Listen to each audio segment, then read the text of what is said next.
ڈھلتی شام کے سائے میں آج کچھ حسین سا موسم تھا۔ زنیرہ اپنے کمرے میں ڈریسنگ مرر کے سامنے کھڑی تھی کہ اسفندیار نے اس کے قریب آتے ہوئے اسے محویت سے دیکھا۔ وہ اسے بہت خوبصورت لگنے لگی۔ اسفند آہستگی سے ڈریسنگ مرر کے قریب پہنچا اور زنیرہ کو کمر سے تھام کر اس پر اچانک حملہ آور ہوا۔ بہت اچھی لگ رہی ہو۔ اسفند نے اس کے کان کے قریب سرگوشی کی، جسے سنتے ہی وہ لرز سی گئی۔ شکریہ، وہ بمشکل اپنے الفاظ مکمل کر پائی۔ میرے صبح کے عمل سے ڈر تو نہیں گئی تم؟ اسفند نے آہستگی سے پوچھا۔ آپ کو کیا لگتا ہے؟ وہ جواباً بولی۔ مجھے لگتا ہے بہت ڈر گئی ہو، مگر کیا کروں جانم، تمہارے ڈیئر ہسبینڈ کو غصہ ہی اتنا آتا ہے۔ وہ بولا، اس کے لہجے میں تکبر کا ہلکا سا عنصر ابھی موجود تھا۔ بہت کوشش کرتا ہوں کہ نہ آئے غصہ، مگر کنٹرول نہیں ہوتا۔ اسفند اس کا رخ اپنی جانب کرتا گویا ہوا۔ زنیرہ اس کے جملوں پر خاموش رہی۔ مجھے اندازہ نہیں تھا کہ ارینج میرج میں بھی تم سے اتنا لگاؤ ہو جائے گا مجھے۔ اسفند یار اب موضوع بدل کر اس سے مخاطب تھا، جبکہ زنیرہ اب بھی نظر جھکائے خاموش کھڑی تھی۔ وہ 24 برس کی سفید سی رنگت کی حامل حسین لڑکی تھی، جو اپنے خاندان میں سب سے خوبصورت تھی اور اسفند یار کے حصے میں آئی تھی۔ تو ارینج میرج والے توجہ کے مستحق نہیں ہوتے؟ وہ آہستگی سے نظر اٹھا کر سوال کر گئی۔ ہوتے ہیں، مگر ان میں اتنی جلدی دلچسپی نہیں پڑتی جتنی میری بڑھ گئی ہے تم میں ان چند ہفتوں میں۔ اسفند نے اپنا نظریہ بیان کیا۔ زنیرہ خاموش تھی۔ کوئی جادو آتا ہے کیا تمہیں؟ اسے کمر سے تھام کر اس کے مزید قریب ہوا۔ کیسی باتیں کر رہے ہیں آپ؟ زنیرہ پھر نگاہیں اٹھا کر اسے تکنے لگی۔ ہو سکتا ہے یہ تمہارے کسی جادو کا اثر ہو جو میں تمہارے اشارے پر چلنے لگا ہوں، ورنہ اسفند یار کسی کے اشاروں پر کہاں چلتا تھا؟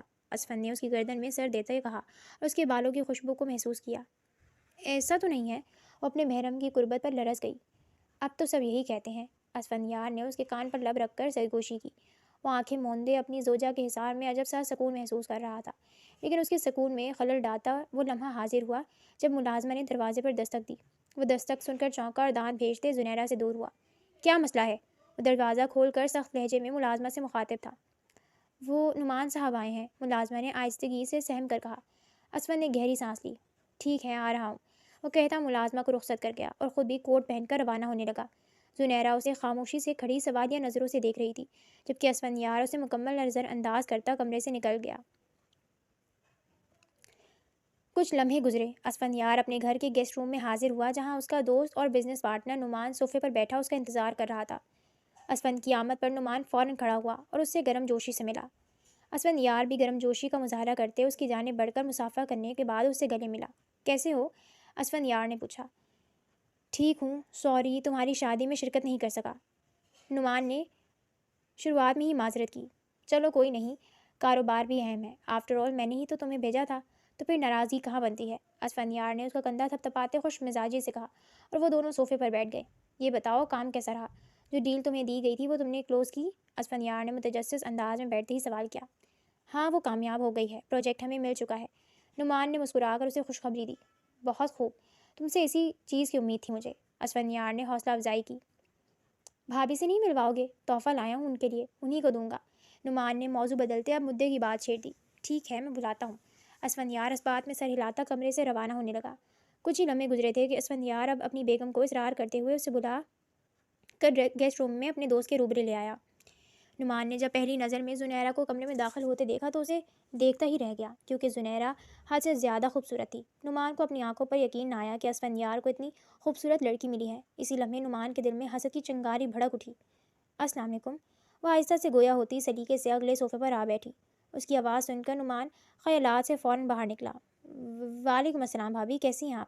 وہ مسکرا کر گویا ہوا، اور اب اسفند یار بھی آ کر اپنی بیگم کے پہلو میں بیٹھا، جسے دیکھ کر اب نعمان کے دل میں ہلکی سی خلش جنم لینے لگی۔ اس سے زنیرہ کے ساتھ اسفند یار کا بیٹھنا پسند نہیں آ رہا تھا۔ میں ٹھیک ہوں، آپ کیسے ہیں؟ وہ رسماً مسکرا کر جواب دینے لگی۔ جی بھابھی، میں بالکل ٹھیک ہوں، آپ کے لیے تحفہ لایا ہوں، میں چاہتا تھا کہ یہ آپ کو ہی میں دوں۔ وہ تحفہ تھامے فوراً کھڑا ہوا اور اس کے صوفے کے قریب پہنچا۔ اسفند یار کو نعمان کا یہ عمل کچھ عجیب سے لگا۔ وہ لوگ کچھ دیر گفتگو کرتے ہوئے وقت گزار کر اب ملاقات کے اختتام کرتے نعمان کو رخصت کر گئے، مگر کسی کو یہ نہیں پتا تھا کہ یہ ملاقات سب پر کتنی بھاری پڑنے والی ہے۔ نعمان کو رخصت کرنے کے بعد وہ اپنے کمرے میں داخل ہوئی، جہاں اسفند یار موبائل پر مصروف بے چینی سے کمرے میں ٹہل رہا تھا۔ آپ نے بلایا؟ وہ کمرے میں داخل ہوتے بولی۔ ہاں، اچھا ہوا آ گئی، ایک ضروری کام تھا۔ اسفند کا لہجہ نہایت سنجیدہ تھا۔ وہ موبائل رکھ کر دروازے کی جانب بڑھتے اسے بند کرنے لگا۔ آپ دروازہ کیوں بند کر رہے ہیں؟ زنیرہ کو تعجب ہوا۔ آئی ہوپ کہ ابھی ہمیں کوئی ڈسٹرب نہ کرے۔ وہ دروازہ بند کرنے کے بعد زنیرہ کی جانب قدم بڑھانے لگا۔ کیا کر رہے ہیں آپ کے ارادے؟ مجھے کچھ ٹھیک نہیں لگ رہے۔ اس کی مسکراہٹ بھانپ کر اب پیچھے قدم لیتی بولی، میرے ارادے بالکل نیک ہیں۔ وہ مزید بڑھتا زنیرہ کو دیوار سے ملحق کر گیا۔ شادی کو صرف 2 ماہ ہوئے ہیں۔ اسفند نے دیوار سے ہتھیلی ٹکائی۔ مجھ سے کہتی تھی کہ میرے کام ختم نہیں ہوتے، آج جب میں چھٹی پہ ہوں تو تم مصروف ہو، ذرا سی توجہ بھی نہیں دی تم نے۔ وہ شکوہ کرتا چہرہ اس کے قریب کر گیا۔ مجھے جانے دے، ابھی مجھے بہت کام ہے۔ اس کی سانسیں اٹکنے لگی۔ میں جانتا ہوں کہ تمہیں بہت کام ہے، مجھ سے زیادہ مصروف ہو تم، لیکن تمہیں میرے لیے بھی تھوڑا سا وقت نکالنا چاہیے۔ اسفند نے سرگوشی کی۔ وہ اس لمحے اپنی زوجہ کے اس قدر قریب تھا کہ اس کی اٹکتی سانسیں اسفند کو اپنے چہرے پر محسوس ہونے لگی۔ چھوڑیں مجھے، آپ کی بات سمجھ رہی ہوں، مگر یہ موقع درست نہیں ہے۔ ابھی شانو آتی ہوگی، مجھے اس کے ساتھ رات کا کھانا بنانا ہے۔ وہ آنکھیں میچ کر بمشکل حلق در کرتے بولی، کہیں نہیں جاؤ گی تم، سمجھی؟ اسفند نے دونوں ہاتھ دیوار پر رکھتے اس کے کندھے کو بوسہ دیا، جس پر اس کی زوجہ کی دھڑکنیں مزید تیز ہو گئیں۔ اس کا دل پسلیاں توڑ کر باہر آنے کے لیے بے چین ہوا۔ ایسا نہ کہیں، ابھی کسی بھی لمحے وہ آ جائے گی۔ وہ نہایت آہستگی سے اسفندیار کو باور کروانے لگی، جس پر وہ مسکرایا۔ تو چلو، میں فی الحال کچھ لمحوں پہ بھی گزارا کر سکتا ہوں۔ وہ چہرہ کچھ دور کرتا اس کا رخ سرخ چہرہ دیکھ کر گویا ہوا اور اپنی حماقتیں جاری رکھنے کا ارادہ کر گیا۔ ارینج میرج تو بہتر ہی ہوتی ہے۔ بہن، تم اتنا کیوں گھبرا رہی ہو؟ فرخندہ بیگم کی پڑوسن ان سے مخاطب تھی جو ان سے ملاقات کرنے آئی تھی۔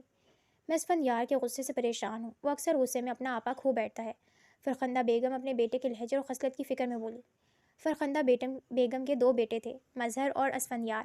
چھوٹے بیٹے مظہر کا انتقال 2 سال قبل ہارٹ اٹیک سے ہوا تھا، جبکہ اسفندیار کا والد بھی 10 سال قبل ہی ایک ایکسیڈنٹ میں اس دنیا سے رخصت ہو چکا تھا، جس کے بعد گھر اور بزنس کی تمام ذمہ داریاں چھوٹی عمر سے ہی اسفندیار نے سنبھال لی تھیں۔ اسے شاید زندگی کی ذمہ داریوں نے تھوڑا سا چڑچڑا بنا دیا ہے، مگر اب شادی ہو گئی ہے، آہستہ آہستہ ٹھیک ہو جائے گا وہ، پڑوسن نے اسے تسلی دی۔ لیکن فرخندہ بیگم کے لیے کھوکھلی تسلی بے معنی سی تھی۔ فرخندہ بیگم کو مقابل کی تسلی پر آج صبح کا وقت یاد آیا، جب اسفندیار نے ناشتے کی ٹیبل پر کانچ کی پلیٹ اٹھا کر پھینکی اور غصے سے بلند آواز میں زنیرہ پر برستا ناشتہ کیے بغیر روانہ ہوا تھا۔ ایسا نہ ہو کہ اس کے غصے کے آگے یہ رشتہ بھی گھٹنے ٹیک دے۔ فرخندہ بیگم کو صبح کا واقعہ یاد آیا تو وہ اپنے بیٹے کے رشتے کو لے کر پریشان ہونے لگی۔ ابھی شادی ہوئے چند مہینے ہی ہوئے ہیں، تم اتنا پریشان کیوں ہو رہی ہو؟ آہستہ آہستہ سب ٹھیک ہو جائے گا فرخندہ۔ میں کہہ رہی ہوں نا، اکثر رشتے ایسے ہی ہوتے ہیں جو وقت کے ساتھ بہتر ہو جاتے ہیں، اور لڑکی تو خوش قسمت ہے جسے تم جیسی نرم دل ساس ملی ہے۔ پڑوسن نے مزید تسلی دیتے فرخندہ بیگم کو پرسکون کرنا چاہا۔ خدا کرے کہ سب ٹھیک ہو جائے، میں بھی یہی چاہتی ہوں کہ سب کچھ بہتر رہے۔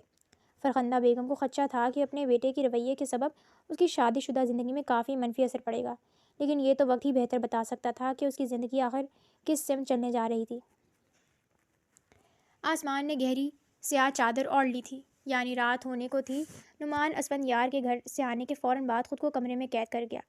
وہ بستر پر خود کو بے بسی سے گراتا سیدھا لیٹے اپنے چھت پر لٹکے فانوس کی جانب دیکھ کر گہرے خیالات میں گم ہوا۔ نعمان سکون سے آنکھیں موندے ہوئے تھا، مگر چند ہی لمحوں میں اس کی آنکھوں کے سامنے زنیرہ کا خوبصورت چہرہ بار بار آنے لگا۔ ذہن میں بار بار ملاقات کا وہ منظر تازہ ہو رہا تھا۔ زنیرہ دھیرے دھیرے اس کے حواسوں پر سوار ہو رہی تھی۔ نعمان کو سمجھ نہیں آ رہی تھی کہ آخر وہ اب اس الجھن کا کیا علاج کرے۔ کوئی اتنا خوبصورت کیسے ہو سکتا ہے؟ وہ یکدم آنکھیں کھول کر خود سے ہم کلام ہوا۔ وہ اسفندیار جیسے شارٹ ٹیمپر اور بیکار شخص کی قید میں کیسے آ گئی؟ اسے یقیناً ایک نہ ایک دن اپنے اس انتخاب پر پچھتاوا ضرور ہوگا۔ وہ اپنے آپ سے اظہار خیال کر رہا تھا، اس لڑکی کو تو میرے ساتھ ہونا چاہیے، جس طرح سے میں اس کا خیال رکھ سکتا ہوں، کوئی شخص اس کا اتنا خیال نہیں رکھ سکتا۔ اور اسفندیار جیسا غصیلا شخص تو بالکل بھی نہیں، جسے بات بات پر غصہ آتا ہو اور چھوٹے چھوٹے مسئلوں کو بڑے بڑے بحث میں تبدیل کر دیتا ہو۔ ایسے پاگل شخص کو یقیناً زنیرہ بالکل بھی ڈیزرو نہیں کرتی، وہ خود سے کہے جا رہا تھا، اور اپنے ذہن میں خود ہی ایک من گھڑت کہانی بن رہا تھا، جس میں وہ خود اپنے آپ کو ایک ہیرو اور اسفندیار کو ایک ولن تصور کر رہا تھا۔ اس سے پہلے کہ زنیرہ کو اپنے انتخاب پر پچھتاوا ہو اور کسی گہرے مصیبت کے گھڑے میں گر جائے، مجھے اسے سہارا دینا چاہیے۔ اس کے دل نے جنون ظاہر کیا اور اسے زنیرہ کو حاصل کرنے کی مختلف ترکیبیں سمجھانے لگا، مگر اسے حاصل کرنا تو بہت مشکل ہوگا۔ اسے دماغ نے پیغام دیا، یقیناً مشکل ہے مگر ناممکن نہیں، اور اب میں یہ کر کے رہوں گا، کیونکہ وہ مجھ جیسے شخص کو ڈیزرو کرتی ہے، اسفند جیسے پاگل کو نہیں۔ اس نے جب خود سے ارادہ کر دیا تو اس کے ذہن میں پلان۔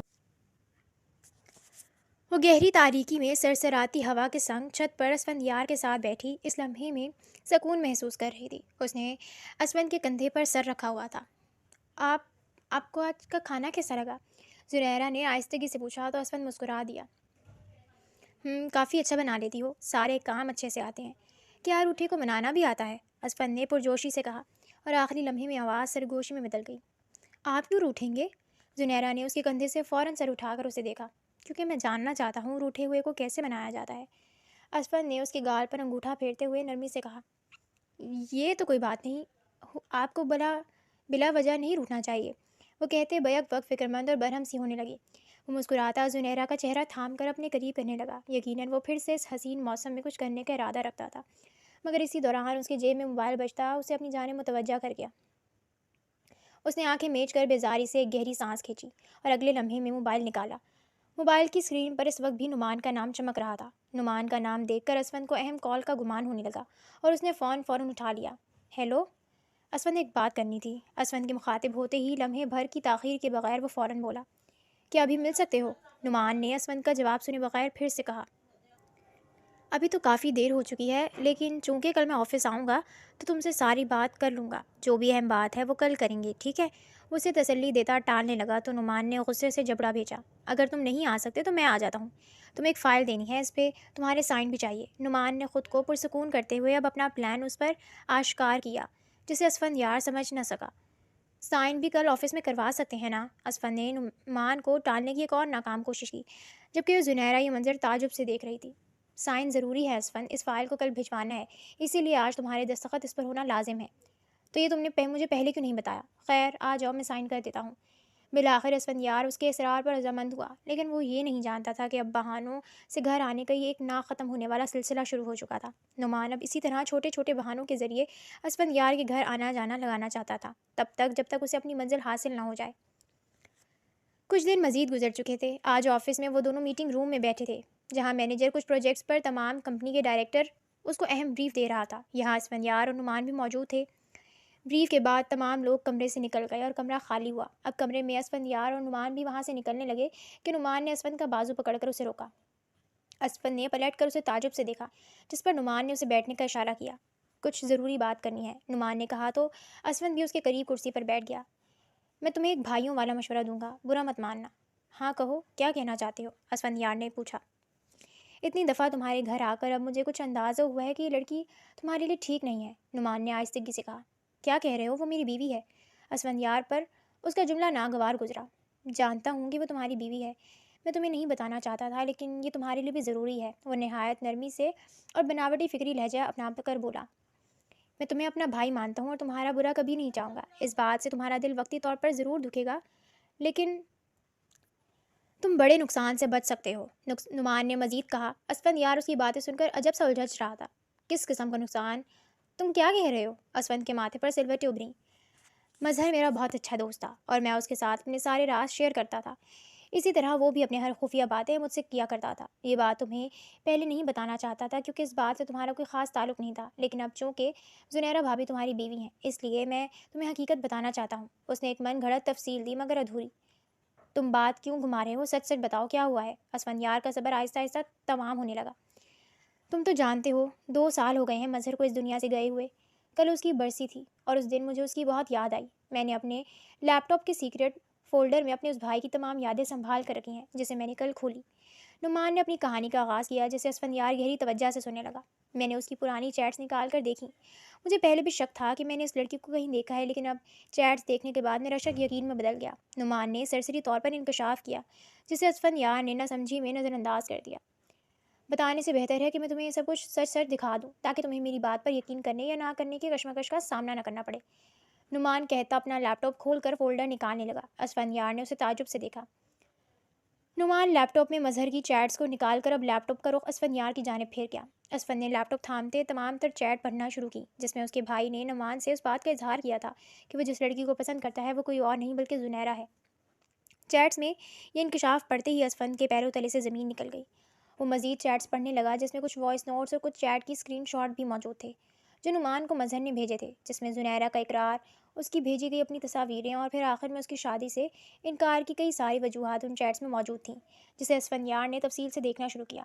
اسفند یار کو اب بہت زیادہ غصہ آنے لگا۔ اس کا خون کھولنے لگا جب اس نے بظاہر اپنی بیوی کا اصل چہرہ دیکھا اور اپنے بھائی کی موت کی بظاہر وجہ کو سمجھا۔ لیکن یہاں بھی ایک بہت بڑا راز چھپا تھا کہ اسفند یار جسے غلط سمجھ رہا تھا وہ حقیقت میں غلط نہیں تھی۔ یہ چیٹس مکمل طور پر جعلی تھیں اور اسے نعمان نے اپنے مقصد کو حاصل کرنے کے لیے ترتیب دیا تھا۔ یہ نعمان کی ہی کارستانی تھی جسے اسفندیار سمجھ نہ سکا۔ اس نے نہایت غصے میں لیپ ٹاپ کو بند کرتے خود سے دور کیا اور وہ نعمان کو تکنے لگا۔ یہ تمہیں کہاں سے ملی؟ تم نے مجھے پہلے کیوں نہیں بتایا؟ وہ سخت لہجے میں سوال کرنے لگا۔ میں نے آج ہی دیکھی ہیں اور دیکھتے ہی مجھ پر بھی وہی پہاڑ ٹوٹا جو تم پر ٹوٹا، لیکن ابھی بھی دیر نہیں ہوئی ہے۔ موقع اچھا ہے تم جا کر بھابھی سے باز پرس کرو اور اسے آئندہ کے لیے سمجھا دو۔ یہ باز پرس کا وقت نہیں ہے، میں اسے سبق سکھاؤں گا اور اپنے بھائی کی موت کا بدلہ لوں گا۔ اسفند نے فوراً نعمان کا جملہ کاٹ کر کہا۔ غصے سے اس کا چہرہ نہایت سرخ ہو چکا تھا۔ کیسا بدلہ لوگے تم؟ وہ مکر بھی سکتی ہیں، تمہارے خوف میں آ کر وہ کبھی بھی اقرار نہیں کریں گی کہ اس نے یہ سب کچھ کیا ہے، نعمان نے سرد لہجے میں کہا۔ وہ دل ہی دل میں خوش ہو رہا تھا کہ اس کا پلان تقریباً کام کر چکا ہے۔ وہ نہ کرے اقرار، میں اب سچ جان چکا ہوں، اب مجھے اس کی اقرار کی ضرورت نہیں ہے، اب وہ میرے غضب سے بچ نہیں پائے گی۔ اسفندیار نے دانت بھیجتے ہوئے ایک سخت ارادہ کرتے کہا۔ وہ ایک بار پھر اپنے غصے کے ہاتھوں غلام بن کر اپنی زندگی میں آگ لگانے جا رہا تھا۔ نہیں اسفند، وہ تمہارے غضب کی مستحق نہیں ہے، تم اس پر کوئی بھی جبر نہیں کرنا بلکہ تحمل سے اس کی بات سننا۔ میرا مقصد تمہارے رشتے کو توڑنا نہیں تھا، صرف تمہیں حقیقت سے باخبر کرانا تھا۔ میں کچھ غلط نہیں کر رہا۔ ارے رکو تو صحیح، کہاں جا رہے ہو؟ وہ مزید کچھ کہے بنا ہی تیزی میں کمرے سے نکل گیا اور اس کے پیچھے نعمان روانہ ہوتا صرف بناوٹی روکنے کی کوشش کرنے لگا۔ نعمان نے دیکھا کہ لمحوں میں اسفند نظروں سے اوجھل ہو کر نکل چکا ہے۔ جسے غائب ہوتا دیکھ وہ شاطرانہ مسکرایا اور اپنی جیت پر نازا ہوا کہ اب اسے چند ہی دنوں میں مزید مکمل کامیابی ملنے والی ہے۔ سپہر ہونے والی تھی۔ اسفندیار نعمان کی طرف سے بدگمانی کے بوجھ لیے اب آفس سے گھر پہنچایا تھا اور یہاں کمرے میں داخل ہوا جہاں اس کی بیوی صوفے پر بیٹھی کتاب پڑھنے میں مصروف تھی۔ اسفندیار نے تیش میں قدم بڑھائے اور زنیرہ کے ہاتھ سے کتاب چھین کر دور پھینک دی۔ کیا کر رہے ہیں آپ؟ وہ ششدر ہوتی فوراً کھڑی ہوئی۔ تم اتنی گھٹیا کیسے ہو سکتی ہو؟ میں نے کبھی سوچا بھی نہیں تھا۔ اسفندیار اس پر بری طرح چیخا۔ صرف مجھ سے شادی کرنے کے لیے تم نے میرے بھائی تک کو قربان کر دیا، شرم آنی چاہیے تمہیں۔ اس کی بلند آواز کمرے میں گونج رہی تھی۔ یہ کیا کہہ رہے ہیں آپ؟ زنیرہ اس کی بات سمجھنے سے قاصر تھی۔ وہ قدم بڑھاتے اس کے قریب ہونے لگا۔ اس کی انگار غصے سے بھرپور آنکھوں میں دہشت تھی جسے دیکھ کر زنیرہ پر بھی خوف سے طاری ہونے لگا۔ ایک بد کردار لڑکی ہو تم نے میرے بھائی کو محبت کے جھانسے میں پھنسا کر دولت کی خاطر اسے ٹھکرا دیا۔ تم دولت کے لیے مجھ تک رسائی حاصل کرنا چاہتی تھی۔ اس نے زنیرہ کی کلائی مضبوطی سے تھام کر اسے اپنی جانب کھینچا۔ اسی لیے میں سوچ رہا تھا کہ تم آخر اتنی اچھی کیسے بن رہی ہو۔ وہ در حقیقت ایک لالچ تھی، وہ چیخا۔ اس کی آواز نیچے لاؤنج میں موجود اس کی والدہ نے بھی سنی، جس پر وہ چونکتی سیڑھیوں کی جانب تکنے لگی۔ میرا یقین کریں، ایسا کچھ بھی نہیں ہے۔ آپ کسی کی سنی سنائی باتوں پر یقین کیسے کر سکتے ہیں؟ وہ روئی روئی سی صورت لیے اپنی وضاحت دینے لگی، جو کہ بے معنی تھی کیونکہ مقابل ثبوت دیکھ کر آیا تھا۔ ایسے ثبوت جسے اگر کوئی شخص بھی دیکھے تو اصلی اور جعلی کا فرق نہ کر سکے۔ دیکھو اسے، کیا یہ تمہیں سنی سنائی باتیں لگتی ہیں؟ اس نے موبائل سے لی گئی چیٹس کی تصویر زنیرہ کو دکھائی جو اس نے دباؤ ڈال کر نعمان سے منگوائی تھی۔ یہ کیا ہے؟ زنیرہ اس کے ہاتھ سے موبائل تھام کر حیرت زدہ ہوئی۔ وہ میسیجز پڑھنے لگی تو اس کے سر پر ایک پہاڑ سا ٹوٹا۔ کہاں سے آیا یہ؟ اس نے نظر اٹھا کر اپنے شوہر کو ناسمجھی سے دیکھا۔ کیسا لگ رہا ہے تمہارے کالے کرتوتوں سے پردہ اٹھتے ہوئے دیکھ کر؟ اسفند نے اس کے ہاتھ سے موبائل جھپٹتے ہوئے کہا۔ یہ سچ نہیں ہے اسفند، زنیرہ آنسو بہاتے اب التجا کرنے لگی، لیکن اس کی کھوکھلی دلیلوں میں کہاں وہ دم تھا کہ ان ٹھوس ثبوتوں کے آگے اسفندیار کی نظر میں اپنے آپ کو بے گناہ ثابت کر سکے۔ دور ہو جاؤ میری نظروں سے، ورنہ میں کچھ ایسا کر جاؤں گا جو تم سوچ بھی نہیں سکتی۔ اس نے زنیرہ کا ہاتھ تھام کر بری طرح سے اسے کھینچتے ہوئے کمرے سے باہر نکالا۔ اسی دوران اسفند کی والدہ بھی ان کے کمرے کے دروازے تک پہنچی۔ اسفند یار، یہ تم کیا کر رہے ہو؟ فرخندہ بیگم نے زنیرہ کو سہارا دیتے پریشان کن لہجے میں پوچھا۔ بیٹا، یہ بیوی ہے تمہاری، ایسے کمرے سے کیوں نکال رہے ہو؟ امی، مجھے کوئی دلیل نہ دے، آج مجھ پر کسی بات کا کوئی اثر نہیں ہونے والا۔ اسفند یار نے اپنی والدہ کا جملہ فوراً کاٹ کر طیش میں کہا۔ اسے ابھی اور اسی وقت یہاں سے لے جائیں، ورنہ اس سے اپنی یہاں موجودگی پر شدید پچھتاوا ہوگا۔ اسفند یار نے جبڑا بھیجتے زنیرہ کو دیکھا اور اپنی والدہ کو مخاطب کیا۔ بیٹا، تم میرے ساتھ چلو، فی الحال اسفند یار غصے میں ہے، آہستہ آہستہ ٹھیک ہو جائے گا۔ فرخندہ بیگم زنیرہ کی سسکیوں پر اسے دلاسا دینے لگی اور اس کے چہرے پر بہتے آنسو کو صاف کرتی اسے اپنے ساتھ لے گئی۔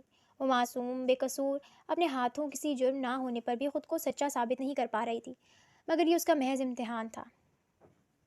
یہ اگلا دن تھا جب زنیرہ کی طبیعت اسے آج بھی بوجھل سی محسوس ہوئی تھی۔ اس نے بالآخر اس مسئلے کو حل کرنے کے لیے اپنی دوست عائشہ کے ہمراہ ہاسپٹل کا رخ کیا، جہاں ایک نیا انکشاف اس کا منتظر تھا۔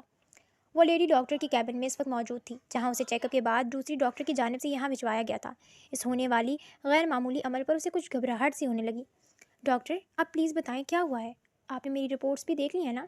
وہ گھبراہٹ کے مارے اپنے ماتھے پر ظاہر پوسینے رومال سے پوچھتے بولی۔ ڈاکٹر نے فائل بند کی اور مسکرائیں۔ آپ کو بہت مبارک ہو، آپ امید سے ہیں۔ ڈاکٹر نے اس پر ایک خوشگوار انکشاف کیا۔ زنیرہ کی آنکھیں حیرت سے پھیلیں۔ ڈاکٹر کیا آپ سچ کہہ رہی ہیں؟ جی بالکل، آپ کی رپورٹس میں یہ کلیئر ثابت ہوا ہے، ڈاکٹر نے فائل زنیرا کی جانب سرکاتے ہوئے کہا۔ اب آپ کو مزید احتیاط کرنی پڑے گی، میں آپ کو کچھ مزید ٹیسٹ اور میڈیسن لکھ کر دے رہی ہوں، اسے لیتی رہیں۔ ڈاکٹر نے اسے نرمی سے سمجھاتے ہوئے کاغذ پر لکھنا شروع کیا، جبکہ زنیرا کے دل میں عجیب خوشگوار حیرت اور اپنے رشتے میں بہتری کی امید جاگی۔ زنیرا ڈاکٹر کی جانب سے خوشخبری سننے کے بعد اپنی دوست عائشہ سے شیئر کرتی ہاسپٹل سے باہر نکلی تھی۔ ہو سکتا ہے کہ یہ بات سن کر اب اسفندیار بھائی کا دل پگھل جائے، عائشہ نے اسے ایک امید دلائی۔ میں کوشش کروں گی کہ وہ اب مجھ سے راضی ہو جائیں، زنیرا مسکرا کر کہتی سڑک پر چل رہی تھی کہ اسی سڑک کی دوسری جانب نعمان کی گاڑی بھی آ کر رکی۔ اس نے زنیرا کو دیکھا اور گاڑی سے نکلتے ہوئے تیزی سے اس کی جانب ایک دوڑ لگائی۔ بھابھی کہاں جا رہی ہیں آپ؟ نعمان نے فوراً پہنچتے سوال کیا۔ میں ہاسپٹل لائی تھی، اب گھر جا رہی ہوں، آپ یہاں کیا کر رہے ہیں؟ وہ نعمان کو عین موقع پر دیکھ کر متعجب سی ہوئی۔ آپ ہاسپٹل کیوں آئی تھی؟ آپ ٹھیک تو ہیں نا؟ نعمان نے شدید فکریہ لہجے میں کہا، جس کا انداز عائشہ کو کچھ مشکوک سا لگا۔ جی میں بالکل ٹھیک ہوں، زنیرا نے مختصر وضاحت دی مگر حقیقت نہ بتائی۔ مجھے اسفندیار نے بتایا کہ آپ کا ان سے جھگڑا ہو گیا ہے۔ نعمان نے جھجکتے جملہ مکمل کیا، زنیرا نے بھی سن کر نظریں چرائیں۔ دیکھیں نا بھابھی، اتنی مختصر سی وقت میں نہ جانے کیا کیا ہو گیا، آپ لوگ پلیز جھگڑا ختم کریں، وہ بناوٹی ہمدردی لیے بولا۔ عائشہ اسے اب ماتھے پر بر ڈالے ناگواریت سے دیکھ رہی تھی۔ جھگڑا میں نے نہیں کیا ہے، زنیرا معصومیت سے گویا ہوئی۔ یقیناً نہیں کیا ہوگا، آپ کو دیکھ کر لگتا بھی نہیں ہے، مگر پھر اسفندیار کو بھی ایسا نہیں کرنا چاہیے تھا بھابھی، نعمان نے کہا۔ جب سے میں نے دیکھا ہے وہ کبھی بھی ٹھیک سے پیش نہیں آیا آپ کے ساتھ، مزید بولا۔ وہ اپنے جملوں میں آہستہ آہستہ اب زنیرا کو بھی بدگمان کرنے کی کوشش کر رہا تھا۔ بھابھی آپ کو ایک مشورہ دوں؟ وہ زنیرا کی خاموشی دیکھ کر ایک اور وار کرتا بولا۔ جی؟ زنیرا نے اسے سوالیہ نظروں سے دیکھا۔ چھوڑ دیں اسفندیار کو، دنیا بہت بڑی ہے، آپ کو اس سے بہتر مل جائے گا، نعمان نے نہایت نرمی اور ہمدردانہ انداز میں کہا، مگر یہ جملہ سن کر عائشہ کی آنکھیں تعجب سے پھیلی۔ آپ جانتے ہیں آپ کیا کہہ رہے ہیں؟ بالآخر عائشہ کا صبر تمام ہوا اور وہ تلخی سے بول پڑی۔ زنیرا نے ہاتھ کا اشارہ کرتے عائشہ کو مزید کچھ کہنے سے روکا۔ نہیں، میں انہیں نہیں چھوڑ سکتی، میں انہیں مناؤں گی، زنیرا آہستگی اور مؤدبانہ لہجے میں کہتے وہاں سے روانہ ہونے لگی۔ اس طرح کے بیکار مشورے دینے کے بجائے اگر اسفندیار بھائی کو آپ منانے میں زنیرا کی ہیلپ کریں تو وہ زیادہ بہتر ہوگا، عائشہ نے پھر کہا۔ وہ اب بھی نعمان کے سابقہ جملے پر غصے میں تھی۔ وہ نہ جانے کیوں اس بار کسی کی نہیں سن رہا۔ آپ کو کیا لگتا ہے آپ کے لیے میں نے کوشش نہیں کی ہوگی؟ نعمان نے پینٹ کی جیبوں میں ہاتھ ڈالتے سرد لہجے میں کہا۔ اس کا جملہ زنیرا کو بھی گہری تشویشناک سی سوچ میں مبتلا کر گیا۔ خیر آئیں، میں آپ کو چھوڑ دیتا ہوں، وہ زنیرا کو دیکھ اپنی کامیابی کی خوشی سمیٹتا بولا۔ جی نہیں، ہم خود چلے جائیں گے، بہت شکریہ، وہ نعمان کی یوں سر راز گفتگو سے بیزار اب اختتام کرتی فوراً عائشہ کے ہمراہ آگے بڑھی۔ نعمان انہیں آگے بڑھتے ہوئے ان کے پشت کو تکتے شاطرانہ سا مسکرا کر پلٹا اور شوخ انداز سے قدم پیچھے لیتا پلٹا اپنی گاڑی تک پہنچنے کے لیے۔ دیکھا تم نے کیسی لگی وہ؟ نعمان نے گاڑی میں بیٹھتے ہی اپنے پہلو میں ڈرائیور سیٹ پر موجود دوست حاشر کو مخاطب کیا۔ بہت اچھی چوائس ہے تمہاری، لیکن تم نے اسے بتایا کیوں نہیں کہ تم اسے پسند کرتے ہو؟ نعمان کے دوست کو اس کے انداز پر تعجب سا ہوا۔ اچھا، تاکہ اس کا شک یقین میں بدل جائے اور میری منزل مزید دور ہو جائے مجھ سے۔ نعمان کا لہجہ تحقیر آمیز اور برہم سا تھا۔ نہیں، ایسا ہرگز نہیں کروں گا میں، نعمان کی بھویں تن گئی اور وہ سخت لہجہ لیے بولا۔ میں سمجھ رہا ہوں کہ تم کیا سوچ رہے ہو، حاشر نے فوراً کہا۔ تم کچھ سمجھ نہیں پا رہے، لیکن آہستہ آہستہ تمہیں سمجھ آ جائے گی جب تم اپنی آنکھوں سے دیکھو گے کہ کیونکہ مجھے تو پتہ ہے آج نہیں تو کل اسے اسفند چھوڑ ہی دے گا، وہ شاطرانہ انداز میں مسکراتے ہوئے حاشر سے گویا ہوا۔ جب وہ اسے چھوڑ دے گا تو پھر آگے کیا کرو گے تم؟ کیونکہ وہ اتنی آسانی سے تو تمہارے جال میں نہیں پھنسنے والی۔ تم نے اپنی پسندیدگی کا اقرار نہیں کیا اس سے، اس لیے پوچھ رہا ہوں، حاشر گویا ہوتے اس کا پلان جاننے کی کوشش کرنے لگا۔ جب اسفندیار اسے چھوڑ دے گا تو پھر وہ ایک مظلوم بیچاری بے سہارا در در بھٹکے گی اور ایسے میں دوں گا اسے سہارا، یوں مجھے میری منزل بھی مل جائے گی اور میرا احسان بھی رہے گا اس پر، اور مجھے کسی اقرار کی ضرورت بھی نہیں پڑے گی۔ نعمان نے بالآخر اس پر اپنا پلان آشکار کر دیا، جسے سن کر اس کا دوست دنگ رہ گیا۔ واہ، تمہارا پلان تو کافی سمارٹ ہے، وہ حیرت زدہ نعمان کی تعریف کرتا گاڑی سٹارٹ کرنے لگا اور وہ لوگ بھی مقام سے روانہ ہوئے۔ شام ہوئی۔ اس نے بمشکل کافی دیر سوچنے کے بعد ہمت کرتے اسٹڈی روم کا رخ کیا، جہاں اسفندیار اپنے کام کرنے میں مصروف تھا۔ زنیرا نے دروازے پر دستک دی اور آہستگی سے داخل ہوئی۔ اسفند نے دستک سن کر اگلے لمحے میں سر اٹھا کر دروازے کی جانب دیکھا۔ اب کیوں میرے سامنے نازل ہو گئی ہو؟ جانتی ہو تمہارا چہرہ بھی نہیں دیکھنا چاہتا، وہ زنیرا سے آتے ہی تلخ و تحقیر سے بھرپور لہجے میں مخاطب ہوا۔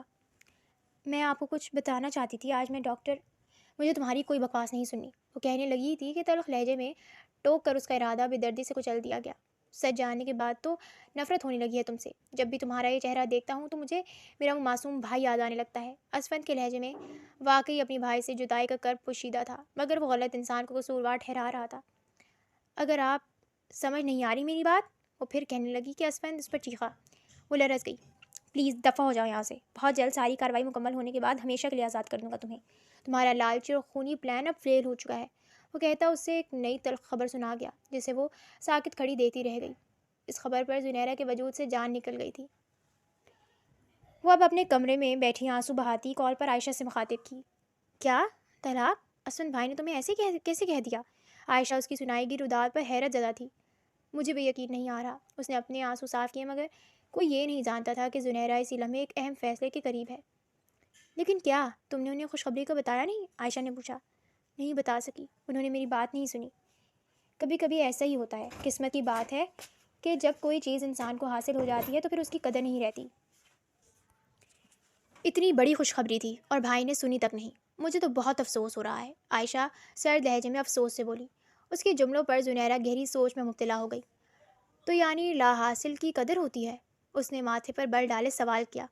وہ عائشہ کے اس ایک جملے پر اٹک گئی تھی۔ ایسا ہی ہے، جب کوئی چیز کسی کو نہ ملے تبھی اس کی قدر ہوتی ہے، اور جب حاصل ہو جائے تو قدر آہستہ آہستہ ختم ہو جاتی ہے، یا پھر کبھی فوراً ہی قدر کھو بیٹھتی ہے۔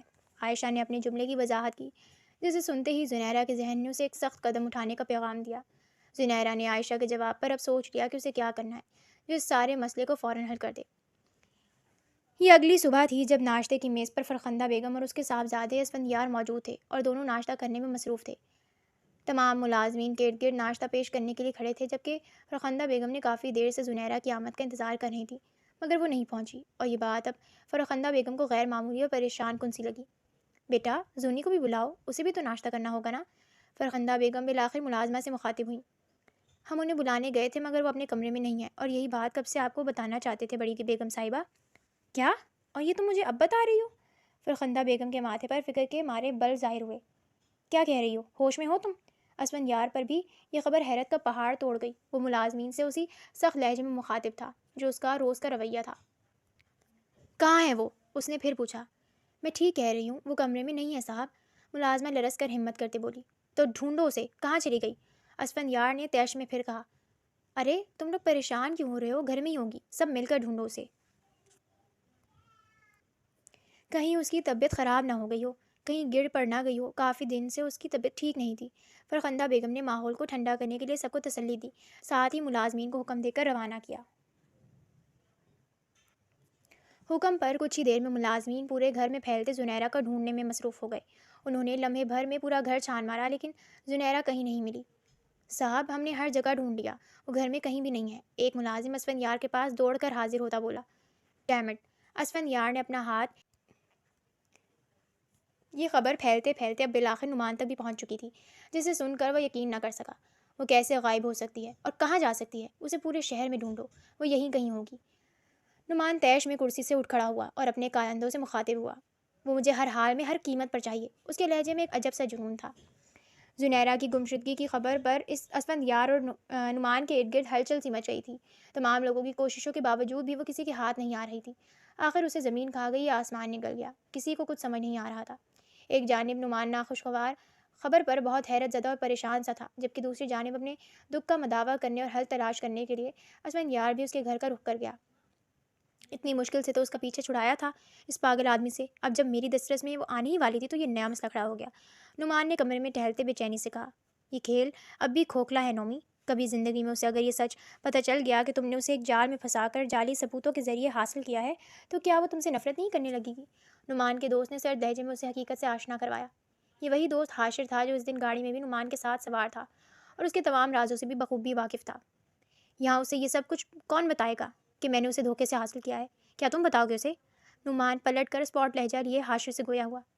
نہیں، میرا تمہیں محض مشورہ اور اظہار خیال تھا کہ تم ساری چیٹس زنیرہ کی آمد سے پہلے ہی ختم کر دو، تاکہ کسی کو پتہ نہ چلے کہ زنیرہ اور مظہر کی وہ ساری چیٹس فیک تھیں اور وہ سب کچھ ایک جھوٹ کا جال تھا۔ حاشر نے سمجھاتے انکشاف بھی کیا۔ پہلے اسے مل تو جانے۔ کیا یہ سب تمہارا ایک گھٹیا کھیل تھا؟ نعمان نے کہا۔ یہ تھا کہ کمرے کی دہلیز پر کھڑے اسفندیار کی بھاری آواز کمرے میں گونجی، جسے سن کر کمرے میں موجود تمام افراد کے چہروں پر ایک خوفناک سا تاثر چھا گیا۔ ارے تم یہاں کیا کر رہے ہو؟ نعمان نے بناوٹی انداز میں کہا اور معاملات کو سنبھالنے کی کوشش کی۔ اسفندیار نے تیزی سے آگے بڑھ کر نعمان کے گال پر ایک زوردار تھپڑ جڑتے اسے گریبان سے پکڑا۔ مجھے یقین نہیں آ رہا کہ تم میرے دوست ہوتے ہوئے اس طرح کی گھٹیا حرکت کر سکتے ہو۔ میں تم جیسے غلیظ انسان کی وجہ سے میں نے اپنی بیوی کو قصوروار ٹھہرایا۔ اسفندیار اسے پیچھے دھکیلتا اس پر شیر کی مانند دھاڑا۔ جو تم سمجھ رہے ہو ویسا نہیں ہے، تمہاری بیوی اچھی لڑکی نہیں ہے، نعمان نے کہا ہی تھا کہ اسفند نے اسے ایک زوردار مکہ جڑتے زمین بوس کیا۔ تم تمام کارندوں میں سے کوئی بھی اسفندیار سے لڑنے کو آگے نہ بڑھا، بلکہ وہ لوگ نعمان کی تذلیل سے لطف اندوز ہو رہے تھے۔ اپنی بکواس بند کرو، میں سب کچھ جان چکا ہوں اور میں اب تمہاری ایک بھی نہیں سنوں گا۔ اسفند کی آنکھیں اس پر انگار برسا رہی تھیں۔ تم اسی طرح ادھوری باتیں سن کر غلطی میں پڑ جاتے ہو اور پھر بعد میں پچھتاتے ہو۔ نعمان زمین سے اٹھ کر مدھم سی مسکراہٹ کے ساتھ بولا، اس بار پچھتاوا تمہارا مقدر بنے گا، تمہیں تو میں ایسی سزا دوں گا کہ تم زندگی بھر یاد رکھو گے۔ وہ کہتا کمرے سے روانہ ہوا۔ نہیں، بات سنو، کہاں جا رہے ہو اسفند یار؟ نعمان اس کے پیچھے بھاگا مگر اس تک رسائی حاصل کرنے میں ناکام تھا۔ قدرت نے پل میں اس کا سارا پلان برباد کر دیا تھا۔ اسے ہفتہ ہو گیا تھا وہ در در بھٹک رہا تھا، ایک تو اپنے احساس جرم کی بے چینی، تو دوسری طرف اپنی بیوی کو کھو دینے کی اذیت اسے آہستہ آہستہ اندر سے ختم کرنے لگی۔ اس کی روز امید بنتی اور شام گھر ناکام لوٹ کر ٹوٹ جاتی۔ یا اللہ، اب میں اسے کہاں ڈھونڈوں؟ میں نے تو بہت بڑی غلطی کر دی ہے، خود کو کبھی اس گرد سے نکال نہیں سکوں گا۔ وہ کئی دنوں کی سرخ بوجھل آنکھیں لیے گاڑی چلاتا اب بھی اس کی تلاش میں نکلا، خود سے ہم کلام تھا۔ اس کی بے چینی میں مسلسل اضافہ ہو رہا تھا اور اس کے دل میں اپنی غلطی پر پچھتاوے کے ساتھ ساتھ ایک روگ بھی بیٹھ گیا، اسے کوئی حل سجھا ہی نہیں دے رہا تھا۔ اسی دوران اس کی گاڑی سڑک پر ایک جانب موجود مدرسے کے پاس آ کر رکی، جس پر چندہ جمع کرنے کے لیے کچھ دعائیہ کلمہ تحریر تھا۔ یا رب، ہماری مدد کرنے والوں کی تو ہر حال میں مدد فرما۔ دعائیہ تحریر پڑھ کر وہ فوراً گاڑی سے غیر ارادی طور پر اترا۔ وہ مدرسے کا رخ کر گیا۔ مدرسے میں داخل ہوتے ہی اس نے دیکھا کہ ننھے ننھے بچے سفید کپڑوں میں ملبوس، سر پر ٹوپی لیے اسلامی تعلیم سے آراستہ ہو رہے تھے۔ یہاں بچوں کو مفت تعلیم دی جاتی تھی، جس کے اخراجات چندہ جمع کر کے پورے کیے جاتے تھے۔ انہیں دیکھ کر اسفندیار نے یہاں کے انچارج کو تلاش کرنا شروع کیا، جو کہ چند وصولی اور دیگر امور کے لیے اپنے آفس میں براجمان تھا۔ یار آفس کا دروازہ کھٹکھٹاتے داخل ہوا۔ السلام علیکم سر، میں ان بچوں کی بھرپور مدد کرنا چاہتا ہوں اور انہیں آج کھانا بھی کھلانا چاہتا ہوں، کیا آپ مجھے اس کی اجازت دیں گے؟ اسفندیار آتے ہی کرسی پر براجمان ہو کر بے صبری سے بولا، ضرور بیٹا، یہ در تو تم جیسے لوگوں کے لیے ہی کھلا ہے کہ تم لوگ ہماری مدد کرو اور رب تم پر آسانی کرے۔ وہ عمر رسیدہ انچارج مسکرا کر اس سے مخاطب ہوئے، جی بے شک، میں ان بچوں کی مدد کروں تو شاید ان کے معصوم دلوں سے مجھ بدنصیب کے لیے بھی کچھ دعائیں نکلے اور میری مشکل آسان ہو جائے، مجھے وہ منزل مل جائے گی جس کی میں تلاش کر رہا ہوں۔ بیٹے، کوئی بد نصیب نہیں ہوتا، یہ سب آزمائش کا کھیل ہے، اگر تم اس میں سرخرو ہو گئے تو اپنی منزل کو جلد پالو گے۔ عمر رسیدہ بزرگ انچارج نے اسے تسلی دی اور اسفند کے کہنے پر آگے کی کارروائی شروع کی گئی۔ وہ کچھ گھنٹوں میں بچوں کو کھانا کھلانے اور ان کی بھرپور مالی مدد کرنے کے بعد مدرسے سے نکلا تو اسے سڑک کی دوسری جانب سے ایک لڑکی کے ہمراہ گزرتے ہوئے اپنی بیوی دکھائی دی۔ اس نے غیر یقینی انداز میں اپنی آنکھیں میچتے ہوئے اپنے روبرو منظر کو واضح کیا کہ کیا واقعی وہ اس کی بیوی ہے یا یہ محض اس کا گمان ہے۔ یقیناً یہ سچ تھا کہ اس کی التجائیں سن لی گئی تھیں۔ اسے یقین نہیں آ رہا تھا کہ کیا واقعی کبھی دعائیں اور نیک اعمال اتنی جلدی بھی قبول ہو سکتے ہیں۔ وہ دوڑ کر اپنی بیوی کے پاس پہنچا، جو اسے یہاں اپنے روبرو پا کر حیرت زدہ ہوئی۔ زونی، کہاں تھی تم؟ اس کے بازو کو سختی سے تھامے شدید غیرت اور بے چینی سے اسے دیکھ رہا تھا۔ میں تو ان کے گھر تھی، یہ میری پھپھو کی بیٹی ہیں، اور اس نے اپنے ہمراہ موجود لڑکی کا تعارف کرواتے بڑے پرسکون انداز میں کہا۔ تمہیں اندازہ بھی نہیں کہ میں نے تمہیں ڈھونڈتا ہوا کہاں کہاں نہیں پھرا ہوں، تمہارے پیچھے، اسفندیار نے اس کا چہرہ ہاتھوں میں لیتے کہا۔ اسفندیار کی سرخ نم آنکھیں اس کے تمام کیفیات کو بخوبی بیان کر رہی تھیں، جبکہ زنیرہ مسکراتی اسفند کا یہ انداز حیرت سے دیکھ رہی تھی۔ یہ منظر دیکھتے زنیرہ کے دل میں خواہش جاگی کہ بس یہ لمحہ یہیں تھم جائے اور وہ اسی طرح سے اپنے شوہر کی باتیں سنتی رہے۔ میں کتنا بے چین تھا، کتنا پریشان تھا تمہارے لیے، ساری غلطی میری ہے، میں نے بالکل بھی تمہاری بات پر یقین نہیں کیا اور اس کی بات پر یقین کر لیا جو بالکل بے اعتبار تھا، اعتبار کے قابل ہی نہیں تھا۔ وہ گویا ہوا، اس کے لہجے میں واضح تھا کہ وہ کتنا پشیمان تھا اپنے کیے پہ۔ وہ گھٹیا شخص صرف مجھے تم سے دور کرنا چاہتا تھا، کتنا بڑا بے وقوف ہوں میں کہ اپنی بیوی کو غیر آدمی کی باتوں میں چھوڑ رہا تھا۔ پلیز مجھے معاف کر دو یار، میں جانتا ہوں یہ آسان نہیں ہے تمہارے لیے، لیکن تم پہلے اور آخری دفعہ مجھے پر یہ احسان کر دو، میں دوبارہ کبھی تمہیں شکایت کا موقع نہیں دوں گا۔